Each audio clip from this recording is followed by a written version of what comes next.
The tribe has spoken. You guys wanted a build with the Moonveil Katana, and I wanted to prove if this weapon is still viable in PvE after patch 1.06 or not at all after all the past nerfs. For this, I created a powerful and very versatile intelligent dexterity build to support and extend the capabilities of the Moonveil Katana. That made me change my mind right in the middle of the playthrough, so stick around and see for yourself if this weapon is still viable and if this mid-game build can be in your next playthrough too. Game on!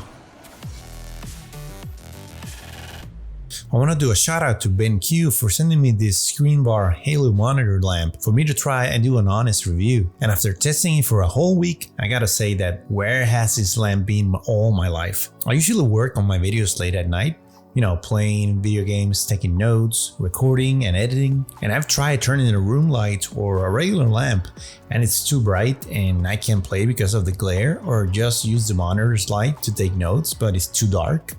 So this product is the perfect lamp because it has so many features and controls for the right amount of light that you need to take notes on your desk and still keep your room dark, or even have a little light if you are playing on a dark room. It fits any kind of monitors, and setting it up was really quick. Just place it, connect it, and start messing with the remote, which is out of this planet. Bluetooth enabled, and you can place it anywhere in your working space, and controls its color, temperature, and brightness of both the front LED and the back lid. No shadows or glares on the monitor, sturdy material, and very secure. Oh yeah, and the back lid that can help with eye comfort while using the monitor and working. The only downside is that it may cover your monitor camera if you have one. But other than that, it goes very well with my setup, and it looks really dope and professional at the same time.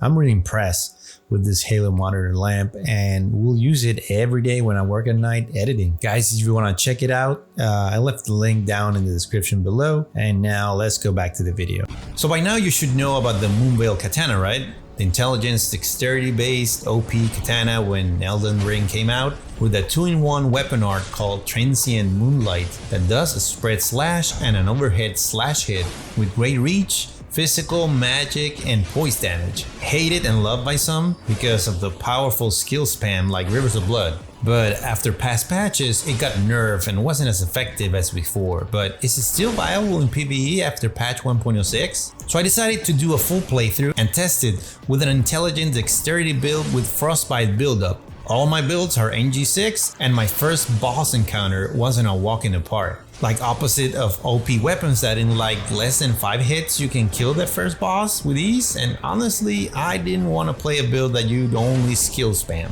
So I decided to keep playing with it, and to make the story short, mid playthrough I added the green turtle talisman into the mix because I was burning through stamina a lot and not recovering fast enough. And also I added a second cast of Ranni's Dark Moon as spell opener for bosses, and dude, what a change. This build just came to life and started to make things really easy for me, and I was killing bosses quickly and consistently because I was able to apply frostbite quicker, able to do poise damage regularly while hitting Moonveil skill more times to the point to have their stance broken, and able to hit critical or land power stancing combos as much as possible to activate that bleed burst damage. In summary, a full combination of frostbite with magic and bleed.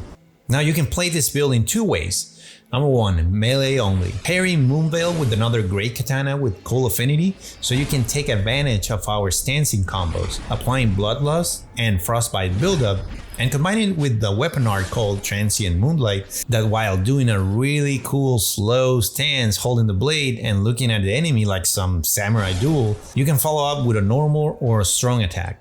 The normal attack is used for crown control if you get surrounded, and the strong attack is used as your main damage dealer for mobs and bosses. You want to hit your enemy with the blade as well with the magic slash to maximize damage. And number 2 is the melee with spell support, adding a few spells that synergizes well with the frostbite build, and the melee capabilities, it makes it more powerful and versatile. You got spells for long range, mid range, and boss openers that make you deal that frostbite burst damage and debuff.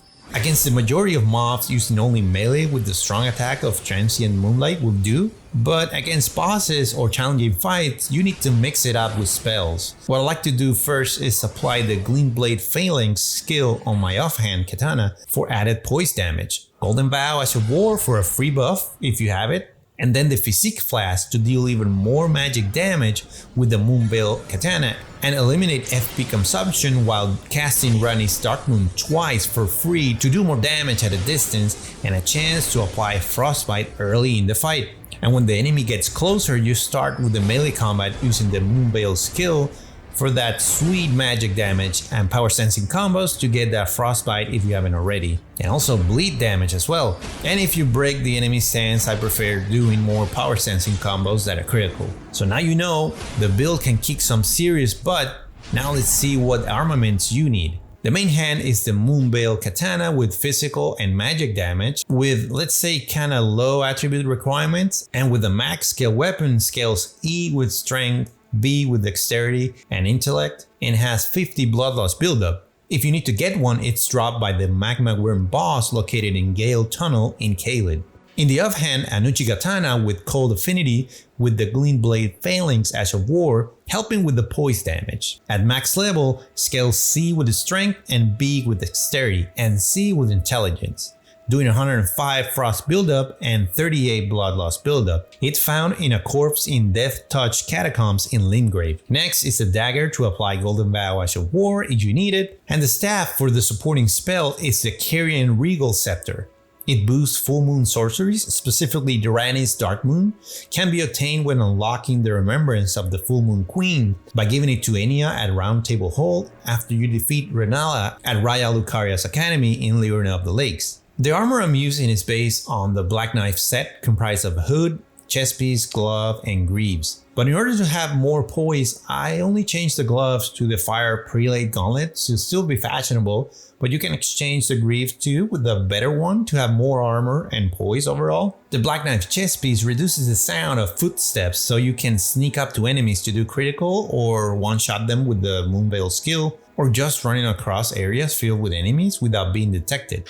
The set is found on a corpse under an archway behind Ordena Liturgical Town in the west part on mountaintops of the Giants. If you wish, you can replace the hood for a headpiece that increases intelligence or dexterity. An honorable mention is the Spellblade set that will increase the magic and cold damage, affecting the damage of Moonveil's skill by about 2% per piece. I tested it out and it does increase the damage, but it looks really bad. I don't like it, and you will end up with low armor and 2 poise. That's right, 2. Ugh. In case you want to use it, it's dropped by Sorcerer Roger in Round Table Hold. The talisman will focus more on the use of Transient Moonlight with only 1 talisman for the supporting spells. First, it's a Shard of Alexander that will increase Transient Moonlight attack power by 15%.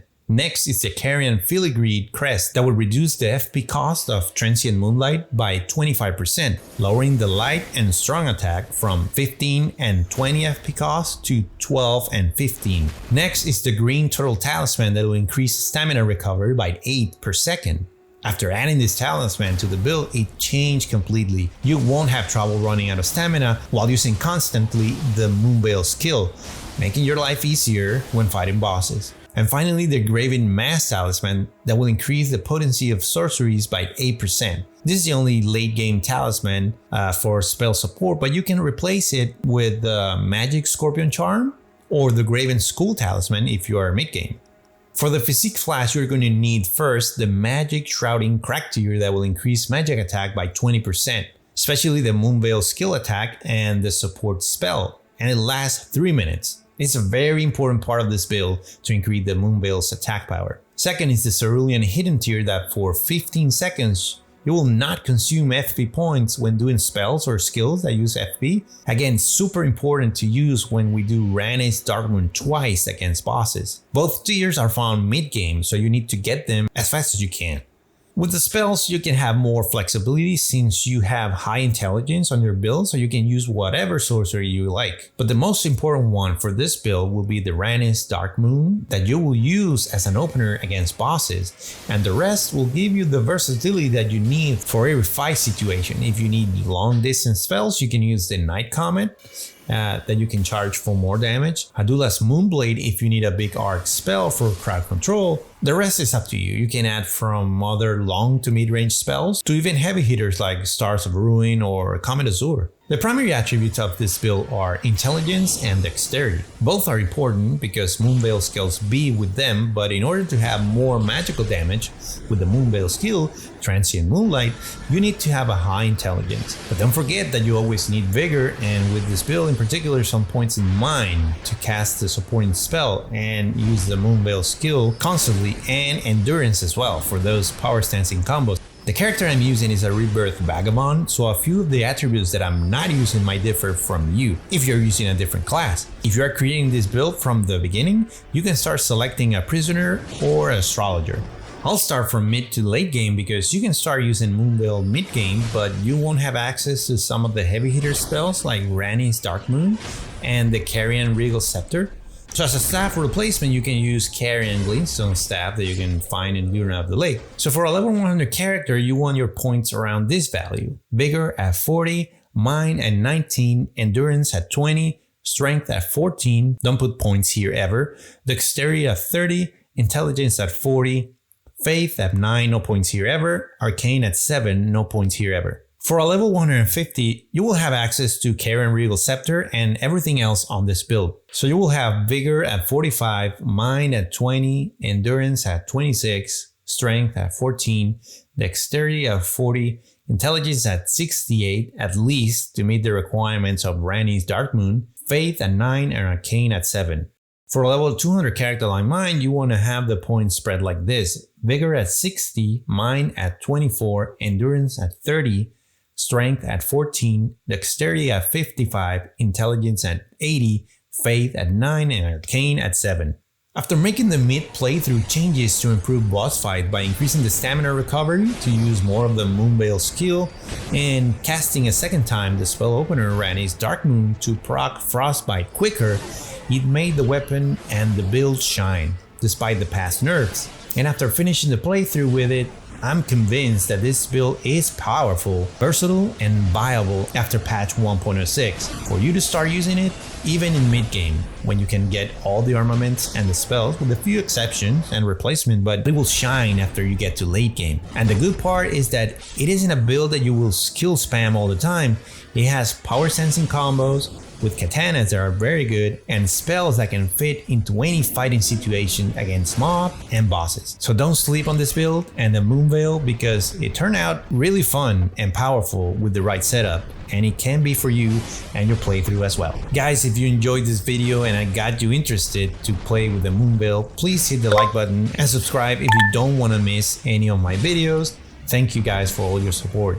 By the way, if you use a Moonveil with a different build, please post it down below in the comments. I would like to see it. You can check out more OP builds at the right side of your screen that will make your playtime fun and easy. So as always guys, be safe and see you on the next one. Ciao!